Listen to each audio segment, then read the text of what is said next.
Bienvenue dans votre cours de développement web. Dans cette partie, nous allons un petit peu commencer à travailler avec la mise en place de votre environnement de travail. Comme je vous l'ai dit en présentation, on va utiliser Visual Studio Code. En fait, il nous faut un outil pour éditer du code. Du code, c'est du texte brut, mais forcément, on peut faire mieux qu'un éditeur de texte brut. Donc, on va utiliser ce logiciel VS Code qui va être pour nous l'outil de base dans lequel on va pouvoir absolument tout faire, ou presque. On appelle ça aussi un IDE, Integrated Development Environment. En fait, voilà, ça veut dire un environnement de développement intégré.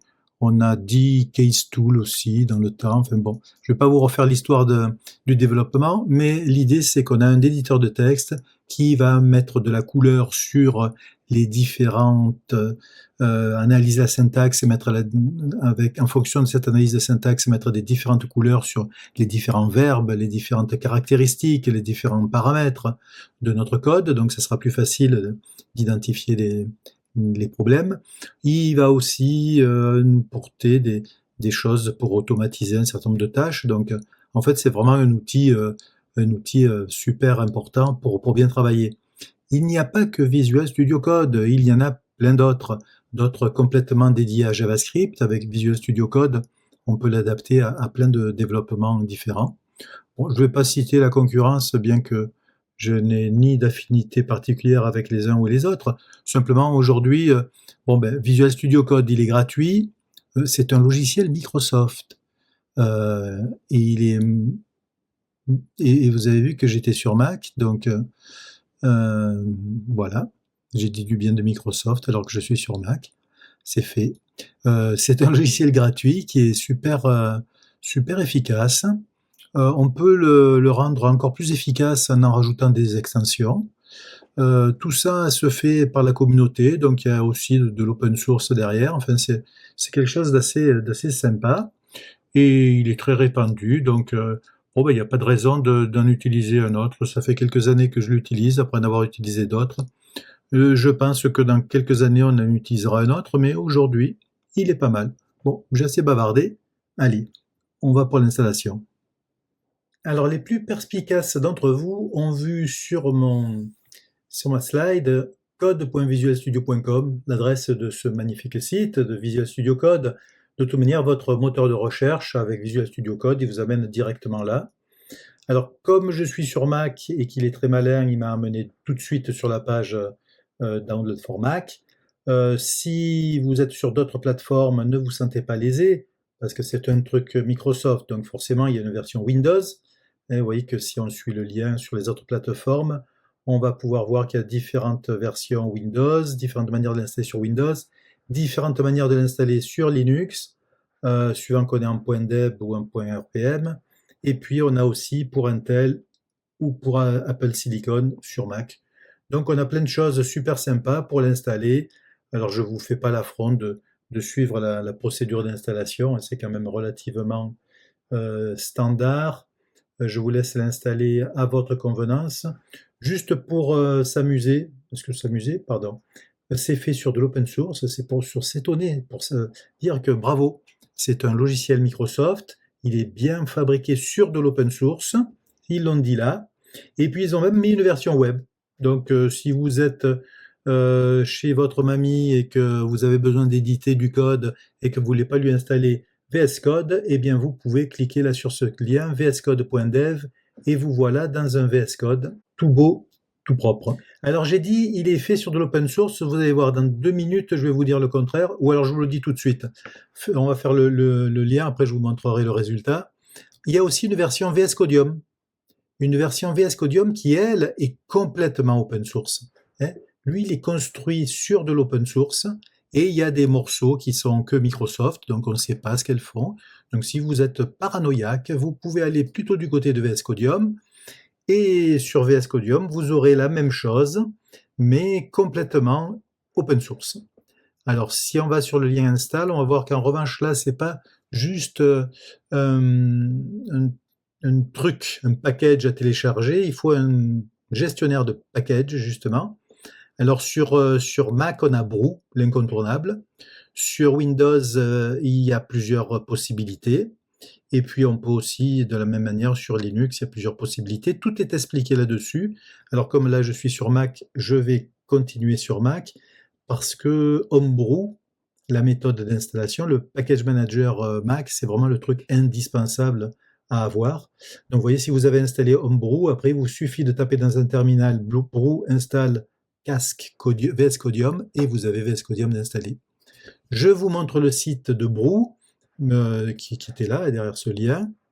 Vous le mettez en français pour bien comprendre et en fait vous verrez que vous avez juste pour l'installer une ligne à copier dans votre terminal et ça va vous installer Homebrew et après grâce à ça vous pourrez faire plein de choses super sympas qui sont expliquées un petit peu ici, c'est-à-dire installer, mettre à jour tous des packages de logiciels libres, open source, qui sont disponibles et distribués à travers Homebrew. Donc c'est super pratique pour installer plein de choses sur votre Mac. Pour l'instant, vous pourrez l'utiliser soit pour installer VS Codium, parce que vous avez décidé d'avoir la version complètement libre, soit vous restez sur Visual Studio Code, et je ne vous en voudrais pas, bien entendu, et je vous en voudrais encore moins ou pas du tout si vous décidez d'utiliser ni l'un ni l'autre, mais celui que vous avez l'habitude d'utiliser. Alors, au niveau de à quoi ça ressemble, on va de suite masquer ça pour voir. Et qu'est-ce qu'on voit? Alors, lequel est-ce? Le meilleur moyen ici, alors quand ça s'appelle Code, en fait, c'est Visual Studio Code. Et vous voyez qu'en de là à propos, il nous donne sa version.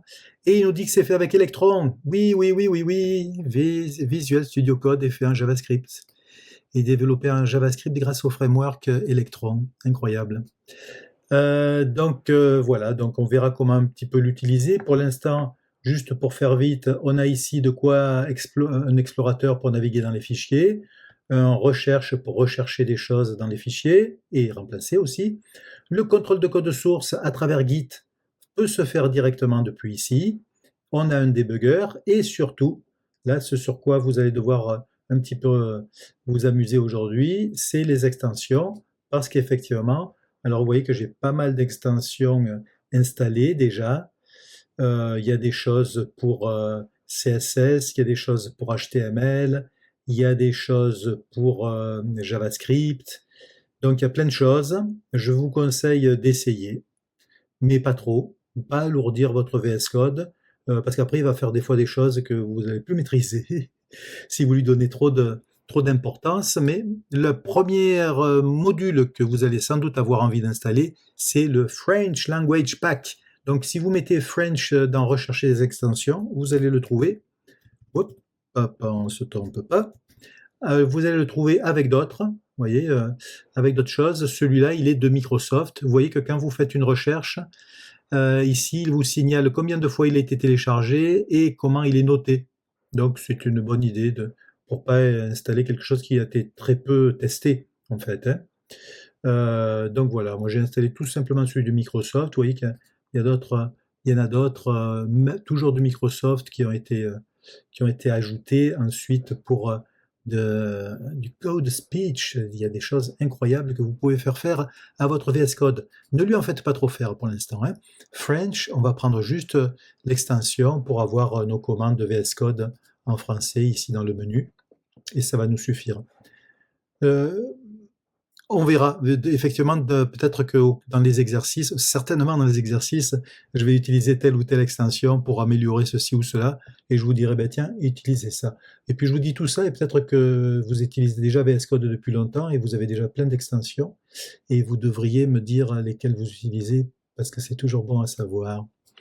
La même chose dans VS Codium. Alors, si vous voyez la différence, c'est que vous avez l'œil, parce que il y a juste l'icône là, je crois.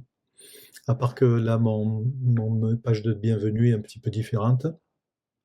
On a toujours le menu, l'explorateur, le recherche, le contrôle de code de source sur Git et le debugger, et on a de la même manière les extensions, et je vais de la même manière retrouver mon extension French avec un French Language Pack, et cette fois-ci, il a été un petit peu nettoyé de ce qui pouvait ne pas être totalement open source, donc c'est pour ça qu'il est plus signé définitivement. Microsoft, mais vous voyez qu'on retrouve la même icône, et puis il y a bien du MS dedans, mais effectivement l'éditeur est un petit peu particulier, c'est la partie open source. Donc voilà, VS Codium, si vous allez dans le à propos, vous verrez, qu'il n'y a pas grand-chose de différent, c'est aussi fait sur de l'électron, donc c'est toujours la même chose. Il n'y a pas de, il y a vraiment que la partie libre qui est différente. Donc voilà, je vous ai pas fait le détail de l'installation, hein, mais de l'un côté ou comme de l'autre, c'est relativement simple et je pense que vous n'aurez pas de problème avec ça. Et puis, ben, on va continuer. Alors, il y a un mini outil dont j'ai parlé aussi, je l'ai évoqué sur la présentation, je l'avais pas mis en grand, là je vous en parle un petit peu plus. En fait, c'est Git, et puis avec la plateforme GitHub, et j'ai rajouté que j'étais désolé pour GitLab, je les aime beaucoup eux aussi. Je sais pas pourquoi j'utilise plutôt GitHub, parce que j'ai commencé là-dessus et que je suis resté. En fait, c'est un peu comme, même si on va plus trop sur Facebook, on a gardé son compte et de temps en temps on va y jeter un œil. Voilà, c'est l'Instagram des développeurs, GitHub. Ou GitLab. En fait, l'idée, c'est que quand on développe, on a des versions successives de notre code qui vont arriver.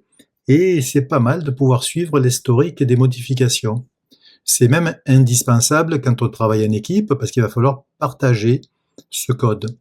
Donc, avec Git et GitHub, Git c'est l'outil qu'a eu développé en fait Linus Torvald, le développeur du noyau de Linux, du noyau Linux, qui a utilisé plusieurs systèmes de versionning avant de dire bon ben il n'y en a aucun qui correspond vraiment à ce que j'ai envie de faire et il a développé Git. Euh, donc Git, c'est une espèce d'outil qui permet de synchroniser votre code sur votre machine avec un serveur. Vous pouvez installer votre propre serveur Git ou alors utiliser un des serveurs mis à disposition comme GitHub ou GitLab.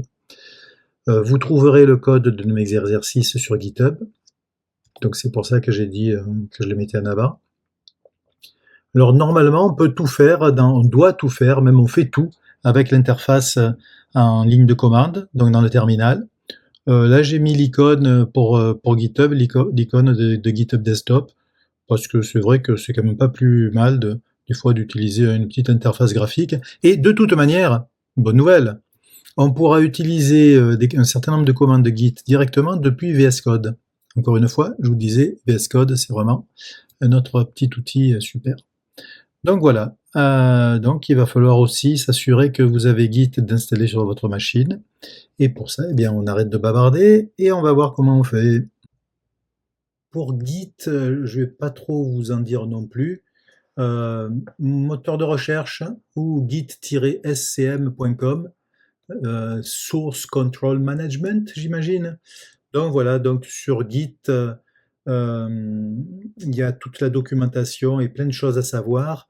On pourrait faire un cours au moins aussi long que celui-ci, juste sur Git. Donc, on va juste s'occuper d'aller l'installer. Alors, vous voyez comme je suis encore une fois sur Mac et j'ai ici mon téléchargement sur Mac, et aux surprises, c'est toujours l'ami Homebrew qui est là. Alors, il y a d'autres choses que Homebrew. Il y a aussi MacPort, mais comme bon, traditionnellement, je me suis mis à utiliser Brew parce qu'a priori, j'ai plus souvent trouvé avec Homebrew ce que je cherchais. Donc voilà. Alors il y a un petit bout de Xcode dont il a besoin. Tout ça va se faire plus ou moins automatiquement. Il y a aussi des clients GUI. Donc il y a le fameux GitHub Desktop, il y a SourceTree, donc il y en a qui sont gratuits, il y en a qui sont payants, il y a plein de choses. Donc vous voyez, il y a aussi, si vous êtes un petit peu allergique à la ligne de commande, possibilité de prendre une interface, que vous soyez sur Windows, sur Mac, sur Linux, sur Android ou même iOS, vous avez des interfaces Git. Je vous conseille pour démarrer de vous contacter du Git de base. On fera ça en ligne de commande et pour 90 fois sur 100, on n'aura pas besoin même d'aller en ligne de commande, on utilisera l'interface de VS Code. Donc voilà, toujours installer un minimum de choses, je pense que c'est une bonne chose pour pas pas se compliquer la vie avec un tas d'applications et après on sait plus ce qu'elles font. Voilà, donc pour Git. Dernier point pour l'environnement technique, c'est le projet fil rouge. Vous verrez, il y a un petit, je vous le présenterai un petit peu mieux, mais on va développer une espèce de site de vente de musique. Bon, ça, c'est juste histoire d'avoir un exemple, là, il n'y a pas de choses particulières, puis c'est sympa la musique. Le code est disponible sur GitHub parce que je vais le faire avec vous au fur et à mesure et tout en le committant sur GitHub. Donc si vous avez besoin, vous pouvez aller récupérer tout mon code sur GitHub, il n'y a pas de souci. Je pense que c'est quand même plus intéressant si c'est vous qui codez, parce que c'est en faisant qu'on devient forgeron. Non, c'est en forgeant. En faisant, qu'est-ce qu'on fait? Le faiseur. Bon, je arrête de dire des bêtises. Codez vous-même. Quand vous avez des soucis, vous avez la bouée de secours du projet fil rouge en ligne sur GitHub. Et puis voilà, c'est tout pour cette présentation. Donc, qu'est-ce qu'on retient? Qu'on va utiliser VS Code qui va nous permettre de travailler efficacement et aussi de débugger sans doute plus rapidement que si on était sans rien. On utilisera Git au travers de VS Code, on n'en parle plus. Et surtout, on a un projet fil rouge qui va nous suivre, plutôt que de faire des exercices disparates. Donc, on fera les exercices de ce petit projet fil rouge. Et c'est important de les suivre dans l'ordre, parce que l'exercice N va servir de base à l'exercice N plus 1. Et l'exercice N a besoin des résultats de l'exercice N-1. Les matheux me remercient, et moi je vous remercie de m'avoir écouté, et on se retrouve tout de suite pour commencer à travailler.